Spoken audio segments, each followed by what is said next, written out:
ويسر لي أمري واحلل عقدة من لساني يفقهوا قولي رب زدني علما۔ السلام علیکم کلاس بیٹا، آج کا ہمارا ٹاپک ہے غزوہ تبوک۔ اس سے پہلے ہم نے غزوہ حنین پڑھا تھا اور اس سے پہلے ہم نے فتح مکہ پڑھا تھا۔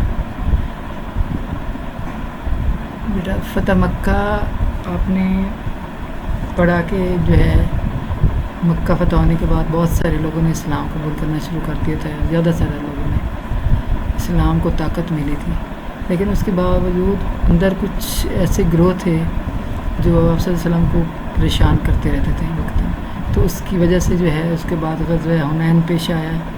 اس میں آپ دیکھا کہ جو ہے آپ صلی اللہ علیہ وسلم نے بڑی جرأت اور بہادری سے لڑا، اس کے بعد بھی ان لوگوں کی شرارتیں ختم نہیں ہوئیں، تو ان لوگوں نے جو ہے بعد میں پھر جو ہے آپ صلی اللہ علیہ وسلم کو پریشان کرنا تنگ کرنا شروع کر دیا۔ تو غزوہ حنین کے بعد غزوہ تبوک کا پیش آیا۔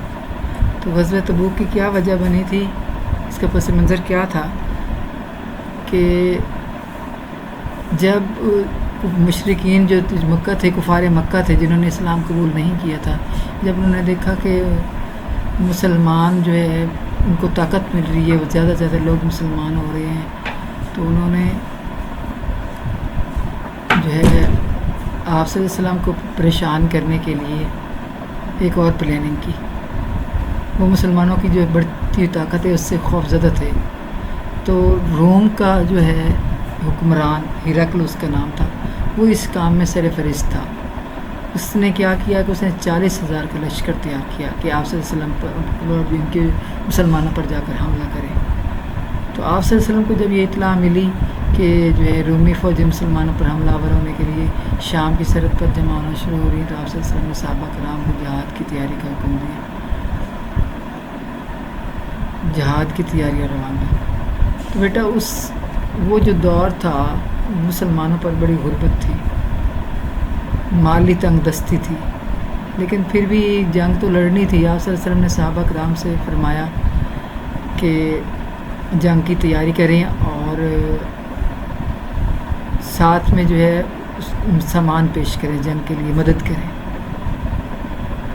صحابہ کرام نے آپ صلی اللہ علیہ وسلم کے حکم پر لبیک کہتے ہوئے جتنا بھی وہ کر سکتے تھے انہوں نے مالی مدد کی کہ اللہ تعالیٰ جو ہے ان کو اس کا اجر انشاءاللہ قیامت کے دن دے گا۔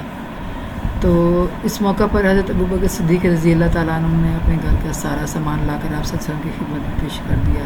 حضرت عمر فاروق نے اپنے گھر کا آدھا سامان پیش کیا۔ حضرت عثمان غنی بہت مالدار تجارت کرتے تھے، بہت مالدار تھے، بہت بڑا بزنس تھا ان کا، تو انہوں نے 900 اونٹ، 100 گھوڑے، 1000 دینار اور 200 کی چاندی آپ صلی اللہ علیہ وسلم کی خدمت میں پیش کی۔ اس کے علاوہ بھی بہت سارا کچھ جو ہے اسلام کی راہ میں خرچ کیا آپ نے۔ تو اس کے علاوہ باقی صحابہ کرام جو تھے انہوں نے بھی اپنی طاقت سے بڑھ کر جہاد کی تیاری میں حصہ لیا۔ بعض صحابہ کرام جو اس قدر بے سر و سامان تھے، غربت تھی کہ وہ جہاد کی تیاری میں حصہ نہ لے سکے، تو انہوں نے اپنی جانیں اللہ تعالیٰ کی راہ میں پیش کرنے کی جو ہے آپ صلی اللہ علیہ وسلم کے جو ہے سامنے پیشکش کی۔ تو آپ صلی اللہ علیہ وسلم نے ان کو بتایا کہ جو ہے یہ مالی تنگ دستی کا وقت ہے اور سواریوں کی بھی کمی ہے، سامان کی بھی کمی ہے، تو آپ لوگ یہاں جو ہے نا سارے لوگ یہاں ساتھ نہیں جا سکتے، سفر بہت زیادہ ہے۔ تو اس وجہ سے جو ہے، لیکن لوگ بہت خواہش مند تھے کہ ہم اپنی جانیں اللہ کی راہ میں پیش کریں، تو آپ صلی اللہ علیہ وسلم نے ان کو جو ہے سواریوں کی کمی کی وجہ سے مدینہ میں ہی ٹھہرنے کا حکم دیا، اور ان کے خلوص جذبات اور جہاد نہ جا سکنے کی حسرت میں ان کی آنکھوں سے آنسو نکل آئے۔ تو اس موقع پر اللہ تعالیٰ نے فرمایا وَأَعْيُنُهُمْ تَفِيضُ مِنَ الدَّمْعِ حَزَنًا أَلَّا يَجِدُوا مَا يُنْفِقُونَ، اور اس غم سے کہ ان کے پاس خرچ موجود نہ تھا ان کی آنکھوں سے آنسو بہہ رہے تھے، کہ انہیں بے بس تھے کہ کے پاس سامان نہیں تھا لیکن وہ جانا بھی چاہتے تھے، لبے بس تھے۔ تو 9 ہجری میں نبی صلی اللہ علیہ وسلم کی قیادت میں 30,000 صحابہ کرام شام کی طرف روانہ ہوئے۔ آپ صلی اللہ علیہ وسلم کی حیات مبارکہ میں یہ مسلمان مجاہدین کی سب سے بڑی تعداد تھی، 10,000 سوار تھے، اور سواریوں کی کمی کی وجہ سے صحابہ کرام باری باری سواری کر رہے تھے۔ 18 آدمیوں کے لیے ایک اونٹ تھا، یعنی باری باری 18 لوگ ایک اونٹ کو استعمال کرتے تھے۔ اکثر صحابہ کرام یہ طویل سفر پیدل ہی طے کیا۔ مسلمانوں نے 805 کلومیٹر کا یہ فاصلہ انتہائی استقامت، صبر، حوصلے اور جمع مردی سے طے کیا، اور سفر کی تمام تر تکالیف کو عزم اور ہمت سے برداشت کیا۔ سامان کی کمی اور سفر کی تکلیف کی وجہ سے اسے جیش الاسرہ یعنی تنگی کا لشکر بھی کہا جاتا ہے۔ رومیوں کو شکست۔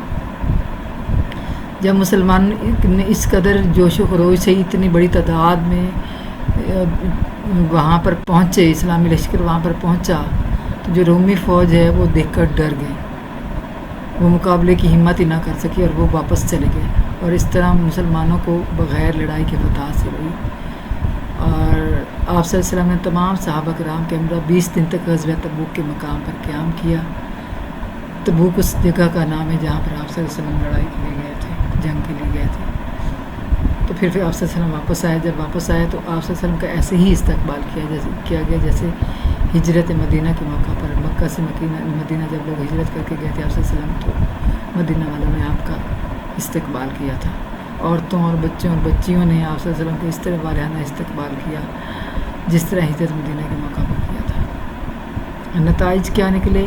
اس غزوہ کے مندرجہ نتائج نکلے، مسلمانوں کے حوصلے بلند ہو گئے۔ رومی اور شامی، جو روم کے رہنے والے اور شام کے رہنے والے تھے، ان کے حوصلے پست ہوئے، ڈر گئے۔ ارد گرد کی جو عیسائی آبادیاں تھیں ان پر مسلمانوں کو روب دبدبہ بیٹھ گیا۔ بہت سے سرحدی قبائل جو سرحدی قبیلے تھے انہوں نے جرمانہ جزیہ دے کر مسلمان کی کر لی۔ اسلامی سلطنت بہت زیادہ پھیل گئی اور کئی قبیلے جو ہے اسلام کو سچ جان کر مسلمان ہو گئے۔ صحابہ کرام نبی صلی اللہ علیہ وسلم کے ہر حکم کی اطاعت و فرمانبرداری کرتے تھے، اور مال و دولت کو نبی صلی اللہ علیہ وسلم کی ایک آواز پر آپ کی خدمت میں حاضر کر دیتے تھے۔ صحابہ کرام کی ہمیشہ کوشش یہی رہتی تھی کہ اسلام کو عزت اور وقار کی خاطر اپنا سب کچھ خرچ کر دیا جائے۔ اس غزوہ سے ہمیں سبق ملتا ہے کہ اللہ تعالیٰ انسان کے دل کا تقوی اور نیتوں کو دیکھتا ہے اور ظاہری سامان کو نہیں دیکھتا، اور خالص نیت ہونے کی وجہ سے اللہ تعالیٰ کامیابی سے ہمکنار کر دیتا ہے۔ اگر ہم سیرت رسول صلی اللہ علیہ وسلم اور سیرت صحابہ صلی اللہ علیہ وسلم کو اپنی زندگی کا لازمی حصہ بنا لیں تو کامیابی ہمارے قدم چومے گی انشاءاللہ۔ تو بیٹا اب ہم آتے ہیں مشق کی طرف، تفصیلی جواب دیں۔ سب سے پہلے غزوہ تبوک کیوں پیش آیا، مطلب اس کا سبب کیا تھا؟ تو یہ میں نے آپ کو پہلے بھی بتا دی ہے۔ فتح مکہ کے بعد مسلمانوں کو روب دبدبہ پریروں پر بیٹھ چکا تھا، لوگ گروہ در گروہ اسلام قبول کر رہے تھے۔ ارد گرد کی راستے جن کے فرما رواؤں کو نبی صلی اللہ علیہ وسلم پہلے ہی خطوط لکھ کر اسلام کی دعوت دے چکے تھے، مسلمانوں کی اس بڑھتی ہوئی طاقت سے خوفزدہ تھے۔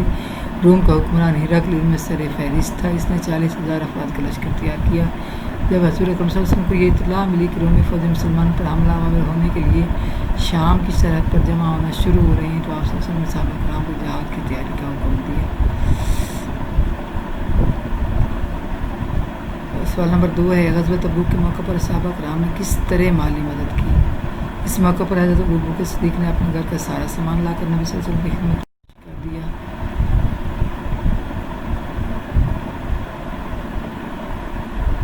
حضرت عمر فاروق نے اپنے گھر کا آدھا سامان پیش کیا۔ عثمان غنی نے 900 اونٹ، 100 گھوڑے، 1000 دینار، 200 کی چاندی نبی صلی اللہ علیہ وسلم کی خدمت میں پیش کی۔ دوسرے صحابہ کرام نے بھی اپنی استطاعت سے بڑھ کر جہاد کی تیاری میں حصہ لیا۔ مدینہ منورہ سے تبوک تک کا سفر کیسا تھا؟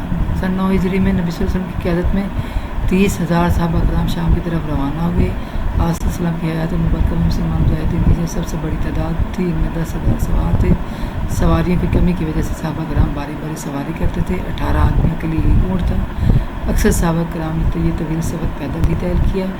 مسلمانوں نے 805 کلومیٹر کا اس فاصلے انتہائی استقامت، صبر، حوصلے، دماغی سے طے کیا اور سفر کی تمام تکالیف کو عزم و ہمت سے برداشت کیا۔ سوال نمبر 4 ہے، رومی فوج مقابلے میں کیوں نہ آئی؟ مسلمانوں کی جرأت مندانہ پیش قدمی کے نتیجے میں رومی فوج اسلامی لشکر کے مقابلے کی ہمت نہ کر سکے۔ غزوہ سوال نمبر 5 ہے غزوہ تبوک کا کیا اثرات مرتب ہوئے؟ میں نے پہلے بھی پڑھ کے سنایا آپ کو۔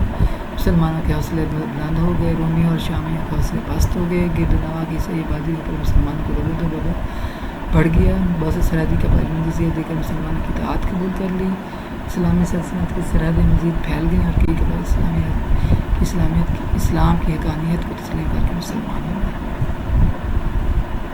اب ہیں ہمارے مختلف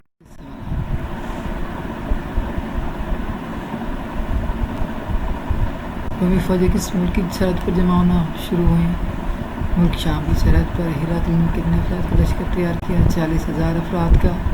حضرت ابوبکر صدیق رضی اللہ تعالیٰ عنہ نے غزوہ تبوک کی تیاری کے لیے کیا سامان پیش کیا؟ اپنے گھر کا سارا سامان۔ بعض صحابہ کرام کی آنکھوں سے آنسو کیوں نکل پڑے؟ خلوص جذبات اور جہاد پر ساتھ نہ جا سکنے کی حسرت میں ان کی آنکھوں سے آنسو نکل پڑے۔ جیش الاسرہ کا کیا مطلب ہے؟ تنگی کا لشکر۔ سوال نمبر 3 ہے خالی جگہ پر کریں۔ حضرت عمر نے اپنے گھر کا آدھا سامان پیش کیا۔ صحابہ کرام نے تبوک کا طویل سفر پیدل ہی طے کیا۔ بہت سے سرحدی قبائل نے جزیہ دے کر مسلمانوں کی اطاعت قبول کر لی۔ غزوہ تبوک میں سوار مجاہدین کی تعداد 10,000 تھی۔ مسلمانوں نے 500 کلومیٹر کا فاصلہ انتہائی استحکام اور صبر سے طے کیا۔ درست جواب پر ٹک کا نشان لگائیں۔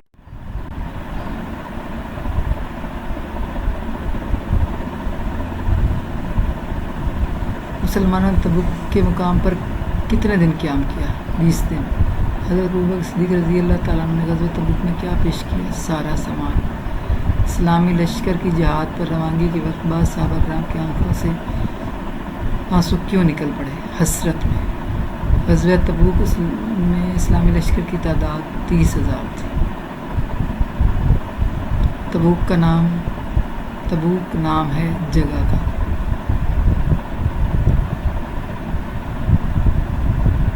تو بیٹا یہ تھا آج کا ہمارا سبق۔ آپ نے ان سوالوں کے جواب شارٹ لانگ سب نیٹ کاپی پر لکھنے ہیں، یاد بھی کرنے ہیں، ایکسرسائز بھی کرنی ہے، اور اس سے نیکسٹ ویک میں انشاءاللہ اس سے پہلا جو غزوہ حنین ہے اس کا ٹیسٹ آئے گا اس کو بھی تیار کرنا ہے۔